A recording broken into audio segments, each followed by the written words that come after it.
Yes? Something you need? At last, Belfetto, tell me, please, what has happened? How much have we lost? I must know.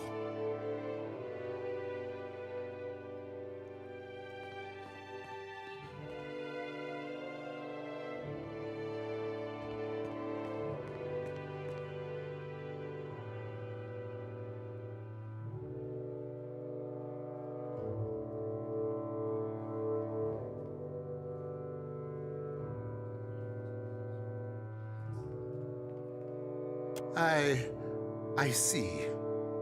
I suppose we are fortunate to have any survivors.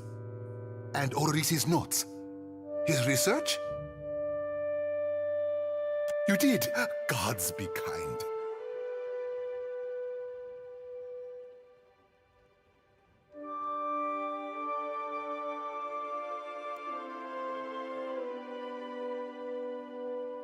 Belfetto! Belfetto!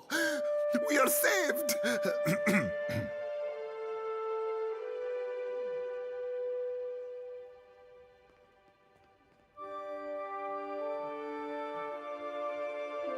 That is, Odorisi's legacy is not wholly lost. I like to believe the man would find that pleasing.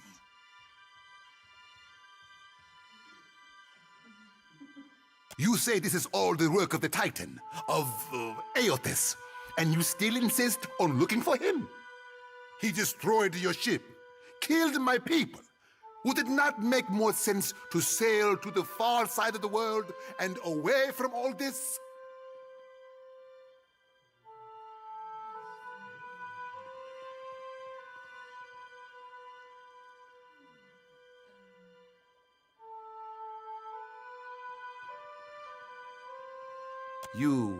You are too trusting in your superstition. Believe in what you have seen and felt. The death of every man and woman at that dig site.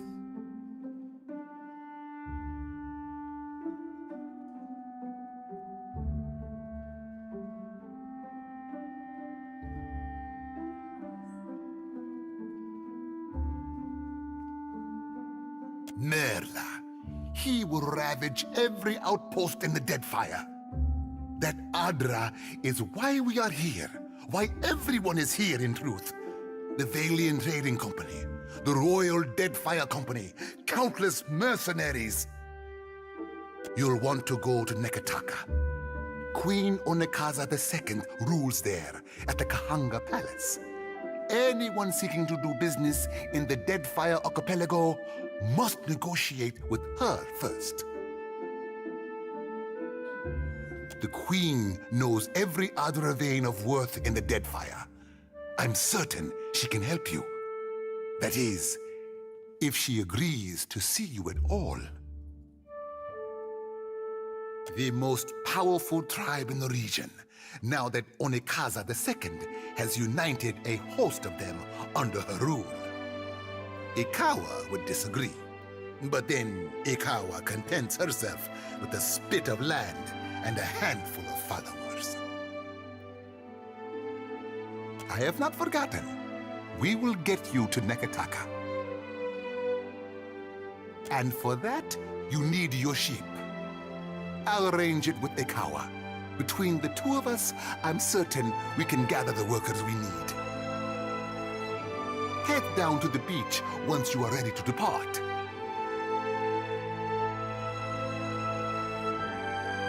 Pompiaco, it is only right, after all you have done for me.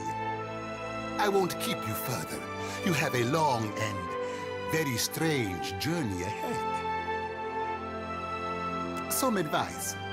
After you have had your audience with the Queen, seek out the Valiant Trading Company.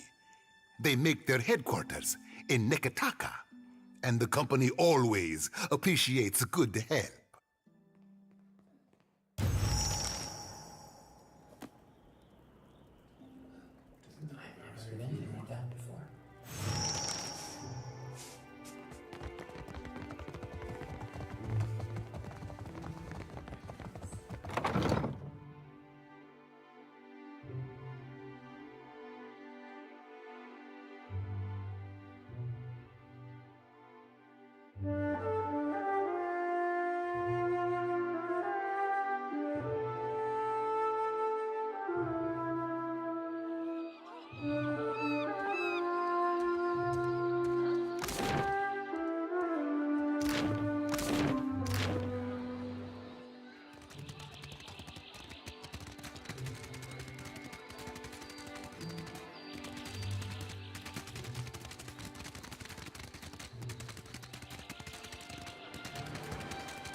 Still kicking, eh? What'll it be?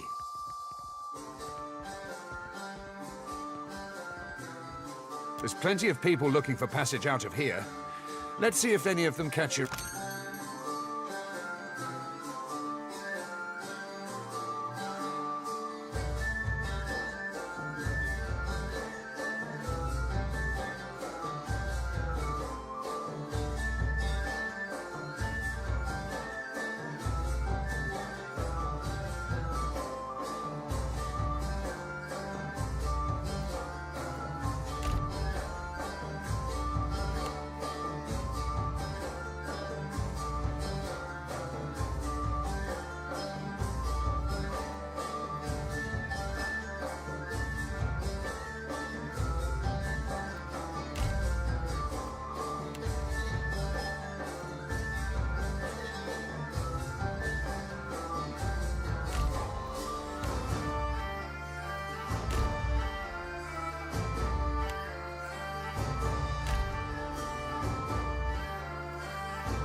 Good, you are here. Clario has made good on his promise. We are making ready to free your ship. I say still that you are fortunate. The ship was nearly lost, but it will float. For how long, I cannot say. You will wish to find a friendly port with some speed, I think.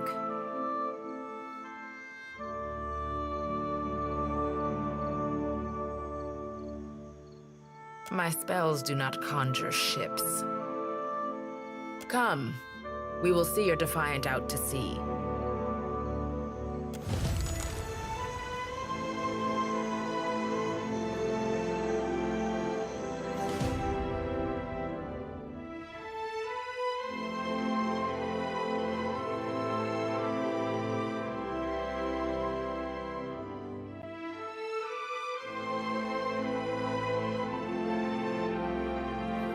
We should address the matter of our ship's resources before we get underway.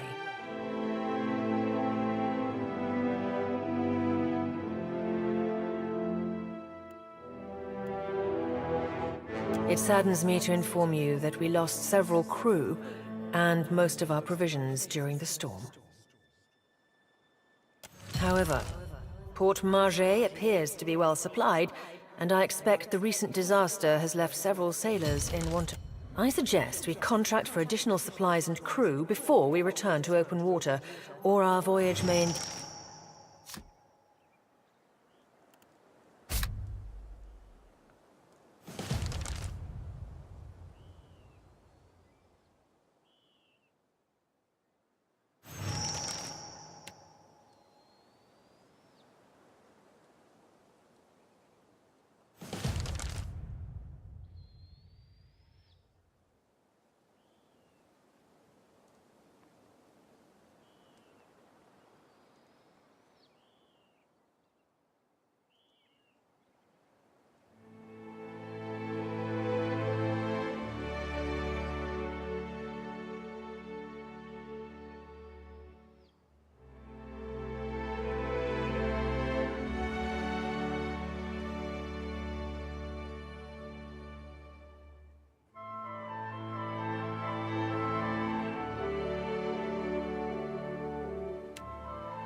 Ado, Waterocadno. On behalf of the Principes and Patrina, I must request we meet in parley.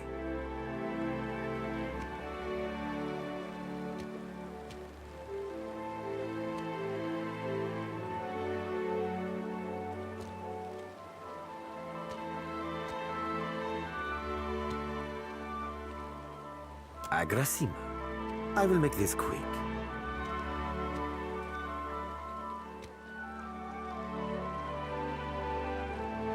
I have heard some marvelous tales regarding your ventures in the Deerwood. In fact, you are the first dragon slayer I have ever met, outside of a grave.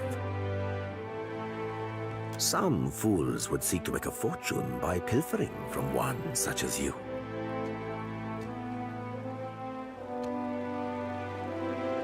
I take it he is not one of those fools. Perhaps we should listen.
I believe you have met such a fool. Captain Benweth of the Drake.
Voxen of Ubilnet Merla. Careful, ship hunter. Mind that you do not confuse a useful skill set for a non-expendable one.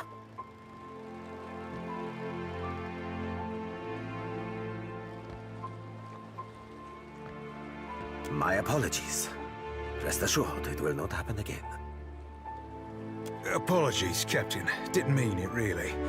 We're up all night, you know, searching out our friend here. You've been at sea a while. Your mind starts playing tricks on you, aye? Well, mine plays tricks on others, too. Usually don't mean much. Maybe see a bit of shadow, hear a bit of tune. Not unless the person's sensitive. Like, say, a watcher.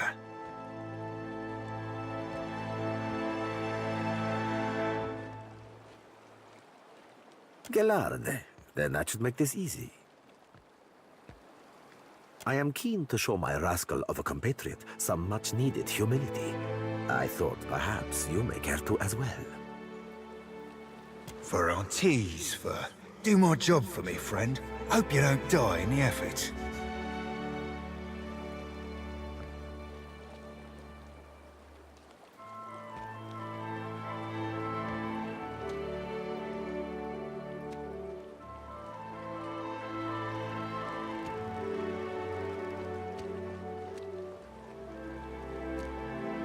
Benweth is no captain of mine, amico. It is not beneath my flag his drake sails. Yet I do seek to temper his actions when they would endanger the Principe altogether.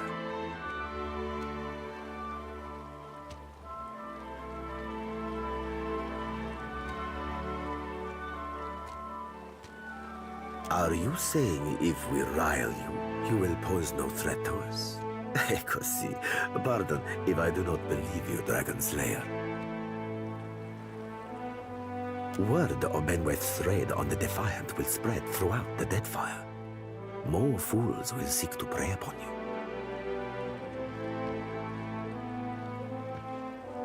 I would suggest you stave off all others by making an example of Benweth.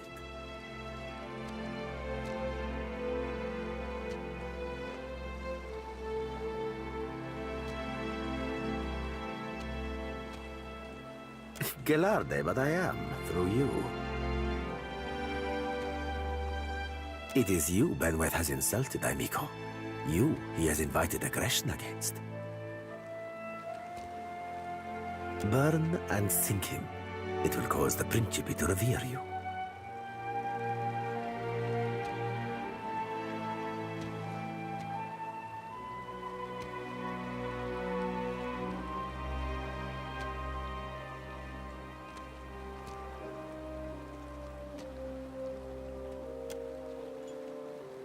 Of course, amico.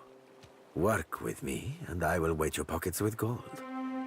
When you have dealt with my problem, I will prepare a fine welcome for you at my port. Now, a tip for you. Benweth's drake took damage during the storm. Eventually, he will need to dock for repairs, and when he does, Seraphin can find him for you. He is rather an unrefined creature, but he is a most skilled ship hunter, I assure you. Unrefined? Begging your pardon, Captain, but I'd be the high fucking model of the Gentleman of Fortune. As for Benweth, that sucker of squid tits be as predictable as the tide. I'd wager all my furriest bits that he'd set sail for Deadlight. That would be felicitous indeed, as I believe the traitor Remaro hides there as well. I quite enjoy killing two men with a single bullet. Wouldn't have even thought of it if you hadn't brought it up, sir.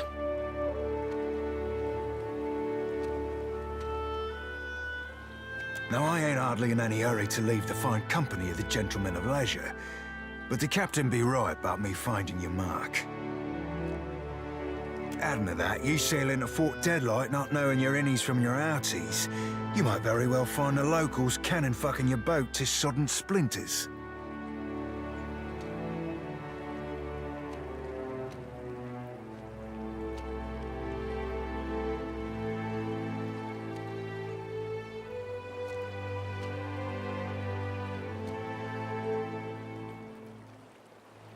Are you asking aside from my vaunted ship-hunting abilities, self-evident manners, and encyclopedic know-how of all things piratical?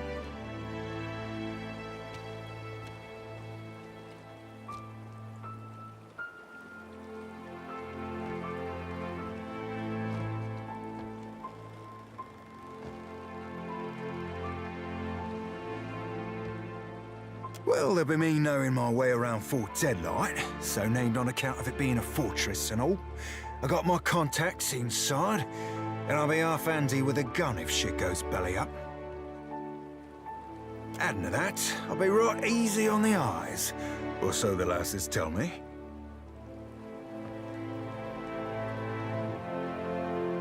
I'll be the old package and a half, Captain.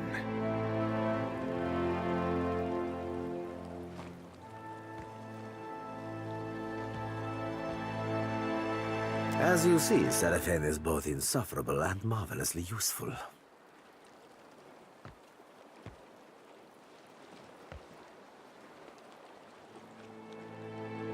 What venture does not require an investment to be prosperous? Seraphin is an allowance, which I expect you will return, in one payment or another.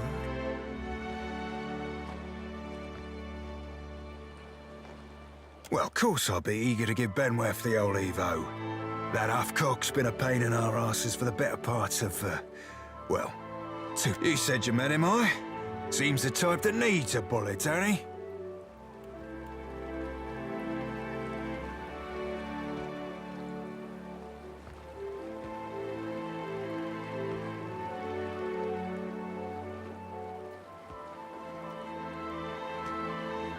Aye, there's boatholds I ain't telling you, Watcher. I ain't telling you about the lass I have back on Deadlight. Ain't telling you what we did or didn't do last time I seen her, neither. Certainly ain't telling you about the secret pirate handshake that'll get you in the door.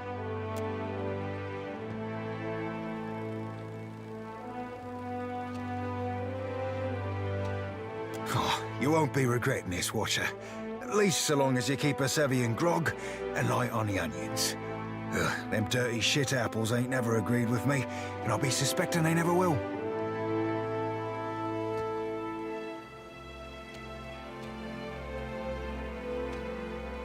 He's not sleeping near my berth, I promise you that much.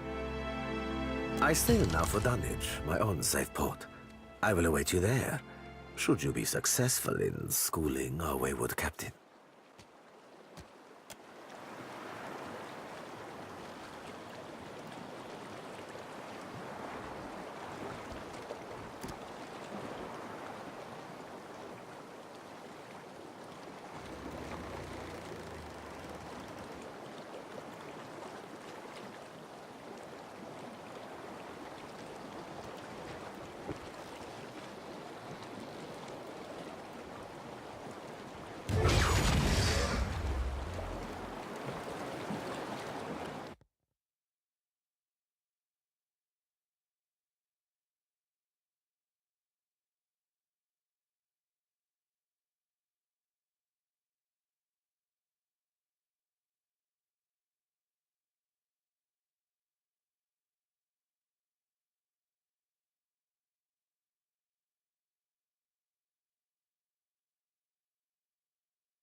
The ring of a bell comes to you on a cold wind.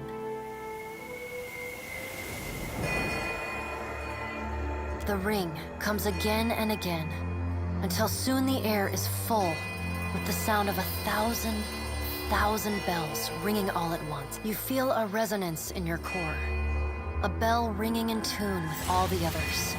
Something in you bends, then breaks, and you are borne away on the ringing tide. Just another peal among the many. The tide of bells recedes. You lever yourself up onto your knees and realize you have been here before. You stand in Bareth's realm. You are alone. And then, you are not. An indistinct figure stands before you, flickering between forms like a fire-cast shadow. A fixed, taunting grin. Bottomless black eyes. A yawning chasm in the earth. The aspects of Bareth, the Usher and the Pallid Knight, shift in and out of focus. And at their back, 4 indistinct shades hover. You feel an eternity stretch out behind each of them, reaching back to places so distant and yet so near. The shifting image of Bareth settles on the aspect of the Pallid Knight. Watcher. She intones. Her voice is the discordant clangor of gongs struck out of time. I tasked you to discover Aethys's intentions. Tell me what you have learned.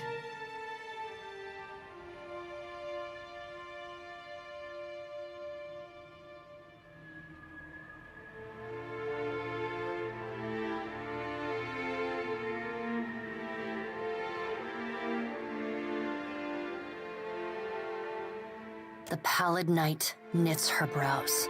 He does not seek to return to the Beyond? Intriguing. Her sickly pale skin pulls tight across the bones of her face, as if the shell of this aspect does not quite fit the impossible creature it contains. The figure nearest Bareth dissolves and reforms in the image of a thin-lipped, ancient crone whose face has felt the melting kiss of fire. The goddess Woedica strides forward. Does Aethys frighten you, Bareth? He should. Magran subdued Aethys's influence once before, and yet he returned. From out of Woedica's shadow shuffles a hunched, bald man you recognize as the god Scan. His skin is mapped with swollen lash scars, and breath whistles through the ragged hole in his face where his nose once was.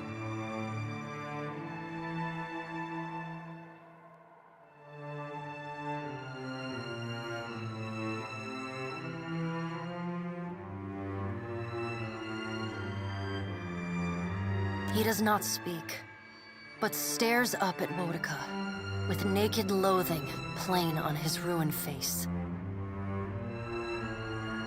Woedica steeples her long, knob-jointed fingers.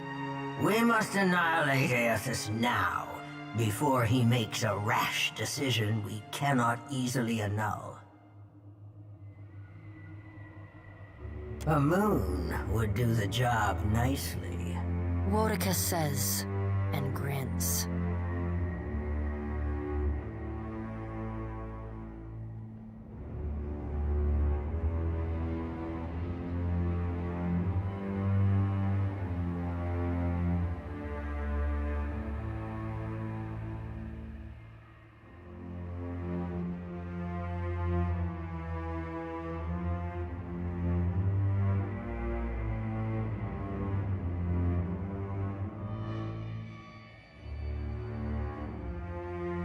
Worika throws her head back and laughs. The sound is a dry, rasping bark.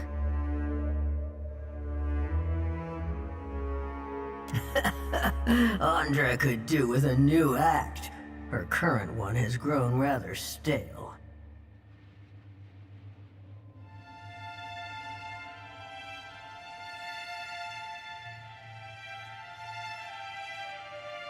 They see to their own affairs.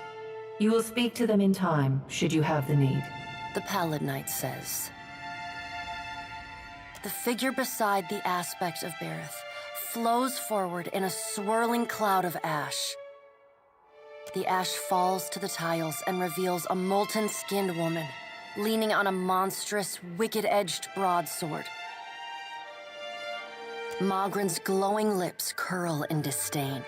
We must find a solution to the problem of Aethys that is neither do nothing, nor destroy the world.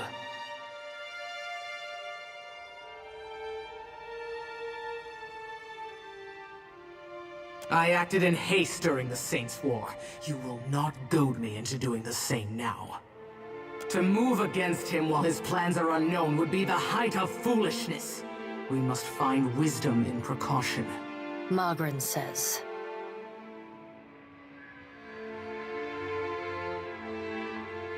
Magran looks at you as one might a wayward gob of spit on one's shoe. It is no business of yours what the gods decide. Another of the silent figures steps forward, and the warm, golden light of a summer's afternoon spills across your face. Let's all take a deep, calming breath. Perhaps cooler heads will prevail. Behind Helia's words, you hear the soft coo of doves. Aethys has been separated from us for too long. Isn't it possible he intends only to gather enough souls to reclaim his realm in the beyond? He should be welcomed. Helia says.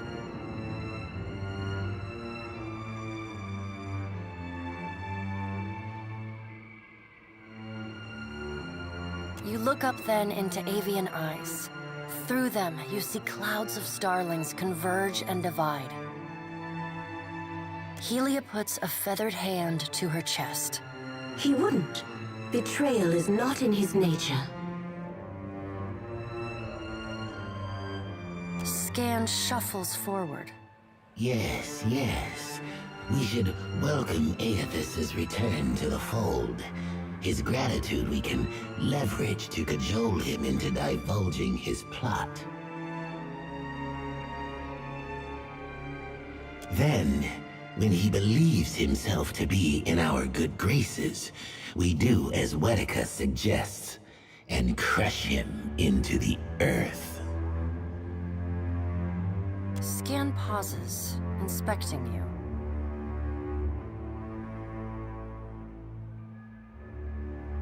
Ah, and here is the Watcher who wiped dear desperate Alice's mind. You could have let my followers help her kill the man who tormented her. But you did not. Curious. Scan licks the ragged edge of his lipless mouth and grins, then turns to Helia. I did not expect such a deliciously ruthless idea from you, Helia. I am impressed. Helia's feathered crest stands on end. You wretched little creature.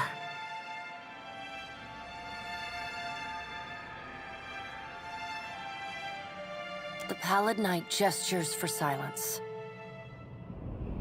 Aethys cannot be killed, but he may be subdued. Yet to do so will take immense power and time. She says. Both stand in his favor. Magran grits her black glass teeth. That is why we must ascertain his plans before he has the chance to put them into motion. She begins to pace. Her steps leave little trails of fire in her wake. Magran stops and balls her hands into flaming fists. Even if we manage to destroy his current form, there is the possibility he could return, if he has not already absorbed all of his children. The Pallid Knight casts a cold, cutting glare in Magran's direction.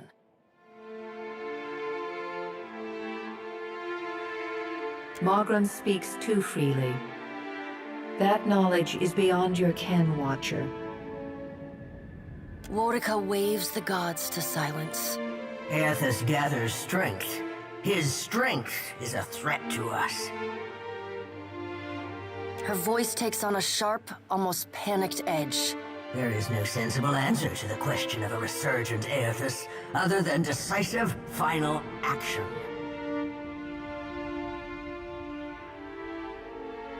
We will act when it is appropriate to do so, and not before. The Pallid Knight steps away from the half-circle of assembled gods. She pulls herself up. The words she speaks next come not from her mouth, but from all around you. Follow him, Watcher. The black of the Pallid Knight's irises expand until her eyes are as dark and cold as the void between stars. She bends down and brings her ghostly face level with your own. Your debt to me remains unpaid.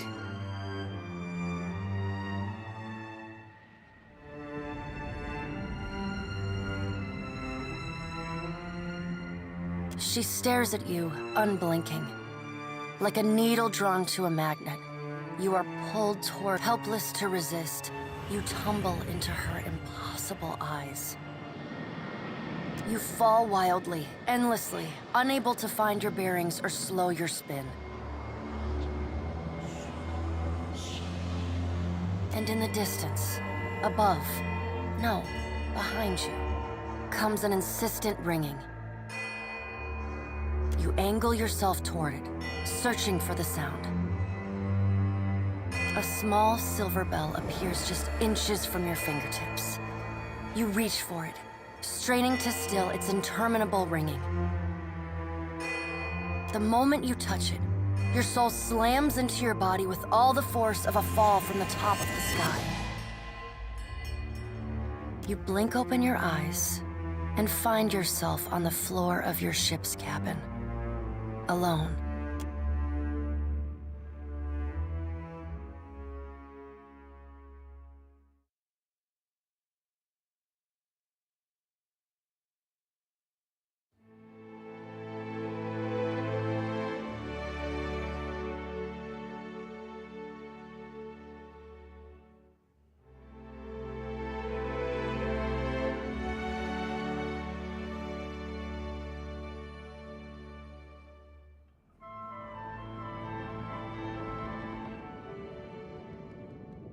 On it.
My lord, what do you require?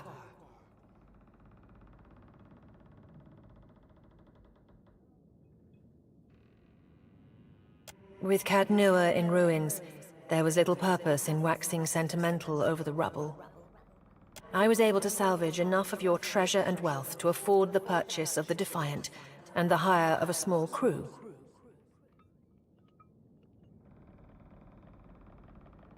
Unfortunately, that consumed the remainder of your once considerable assets. Under the circumstances, I hoped you would not object. I was the steward of your keep at Cadnua, my lord. Long before your time, I had my soul bound to a throne of Ardraban. And for nearly 200 years, I felt Cadnua and the comings and goings within it like an extension of myself. It is a strange connection to lose. Still, it would be unseemly for me to complain of loss to you, my lord. I suggest we proceed to Nekitaka, my lord. It is the largest city in Deadfire, and we shall be better able to get our bearings there.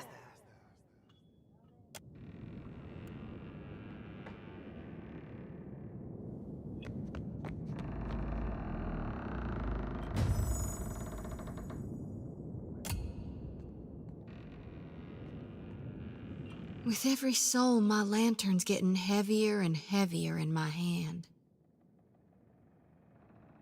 They're there in my head when I sleep. And sometimes I can taste them on the back of my tongue like a smear of grit.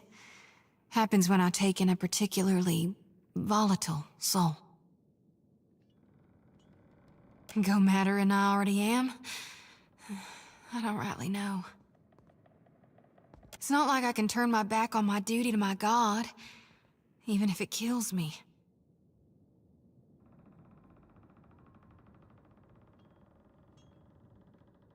Tell me what's on your mind? Sure thing, Watcher.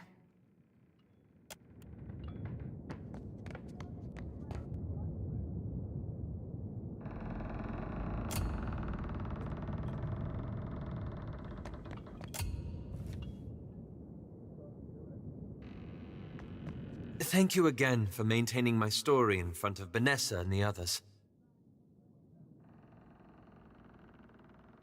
I didn't enjoy deceiving them, but it seemed simpler than the alternative.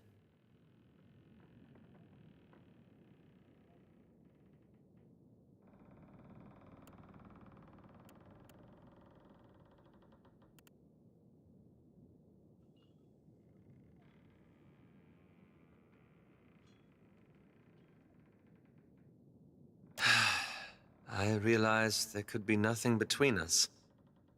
But it was nice to have a friend all the same.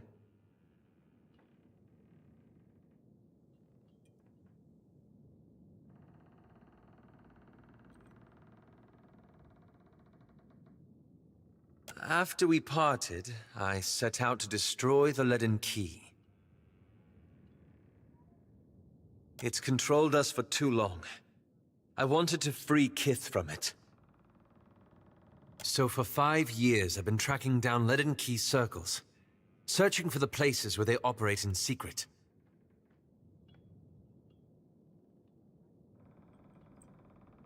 Trying to undo them.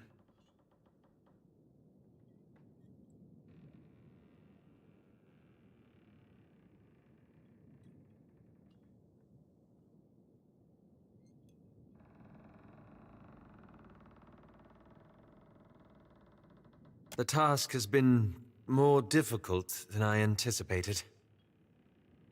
I don't think I fully understood the weight of the decisions I would have to make, or the burden of living with them. It was much easier when I only had to follow someone else's lead. My father's, Theos's, yours.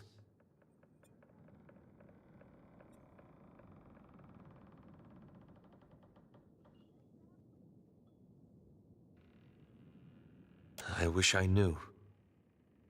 After we defeated Theos, I thought the hard part of undoing his work would be tracking down the Leaden Key's members and operations. Perhaps this would be easier with an example. I went to a village in Old Valia, a run-down backwater of a place. Aye, right home like it was. Centuries ago, the Leaden Key had intervened to end some heretical cult. The details were lost, but what had endured was a practice of ritual bloodletting. A gruesome, pointless tradition. At every full moon, the villagers would feed the soil with their blood. No one, young or old, sick or hale, was exempt.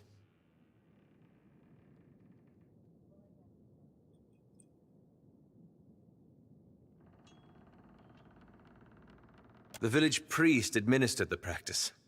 Grim old fellow. Reminded me of Theos. Wicked old bunbag, 'tis what the lad means.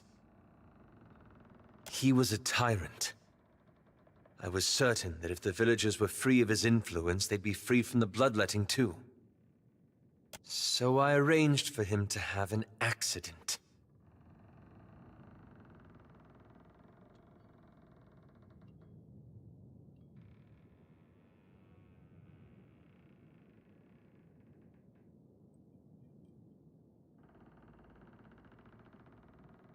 The old man died, and the villagers were terrified. They were convinced his death was an ill omen. They blamed it, and every other mishap that befell them, on their lack of... So they began bloodletting every week, turning on their neighbors for giving too little.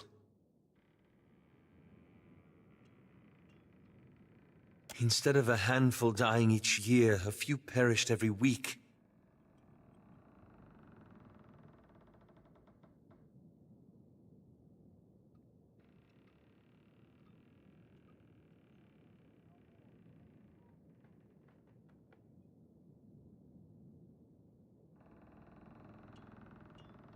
I had to do something, didn't I?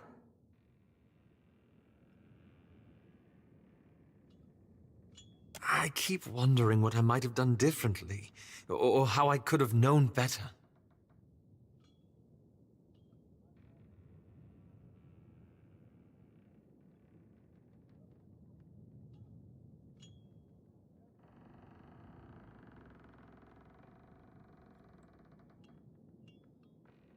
I suppose so. I should get some rest. It's been a long day, and you've given me a lot to think about.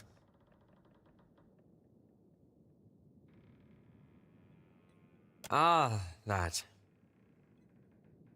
I'm looking for an old Leaden Key sect. I've found several references, but I want to be sure. Please, let me go over my notes again. Then I promise I'll tell you everything.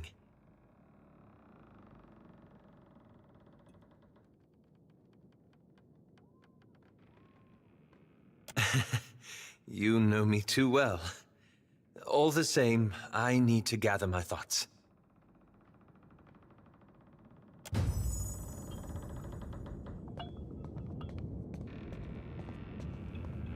What's gnawing you?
Ahoy, Captain.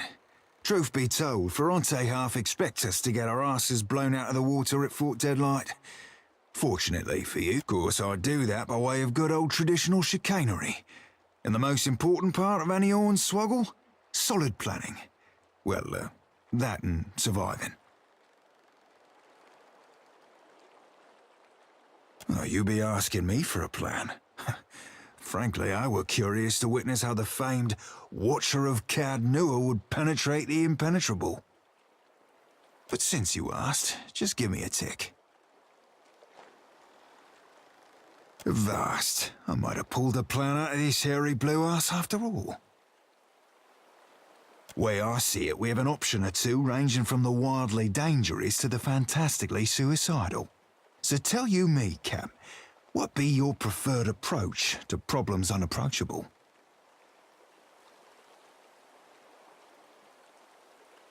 Smart play for crashing any party involves scavenging yourself up an invite, and then dressing to impress.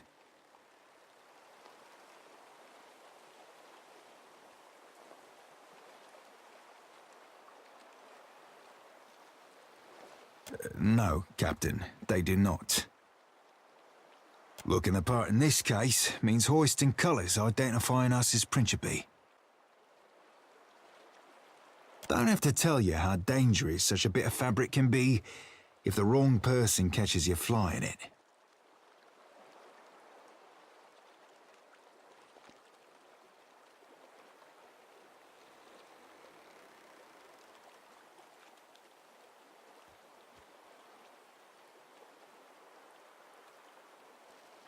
Well, Principe captains don't just give up their flags for a few coins. Nekitaku's black market. If there be a Principe flag for sale, it'll be there. Mark it up and relocates every so often to avoid the Royal Guard. We'll just have to find wherever it currently be anchored.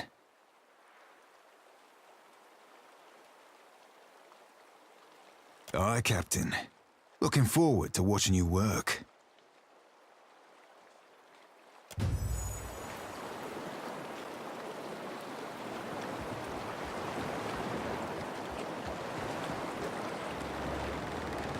Agrasima, Casita, for taking me on.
You're far from home, farmer. How did you make it all this way in your... little boat?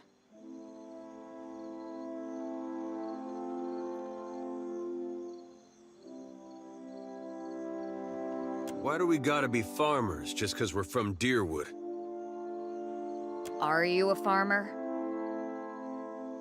Yeah, but you can't just assume. We got rabble-rousers, too.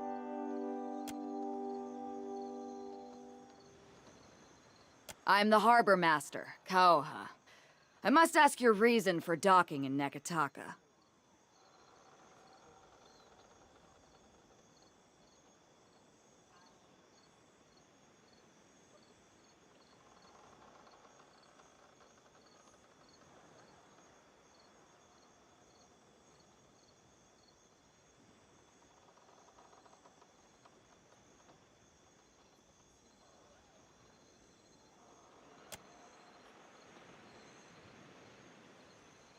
Is that so?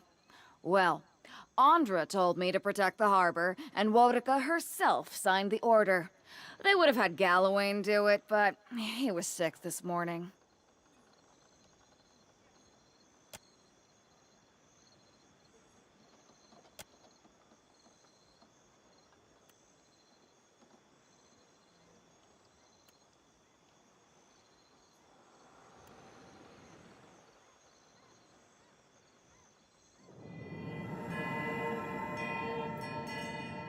Show them.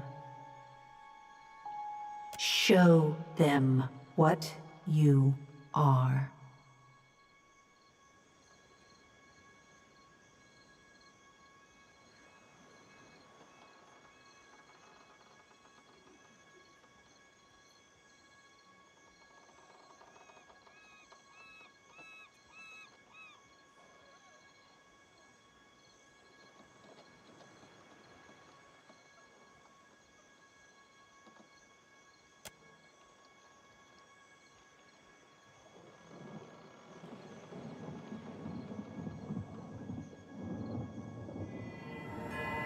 Yes. Yes.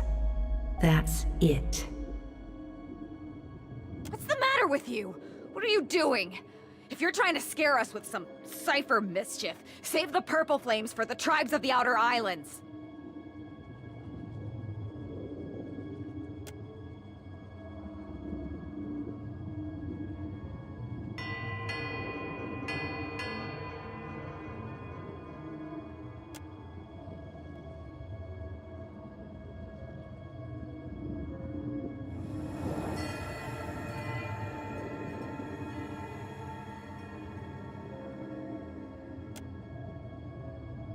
Now.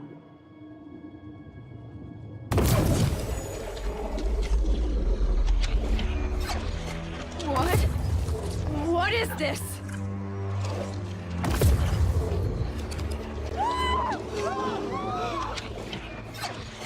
Run for it!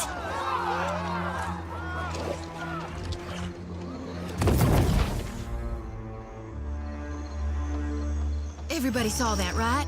It wasn't just me?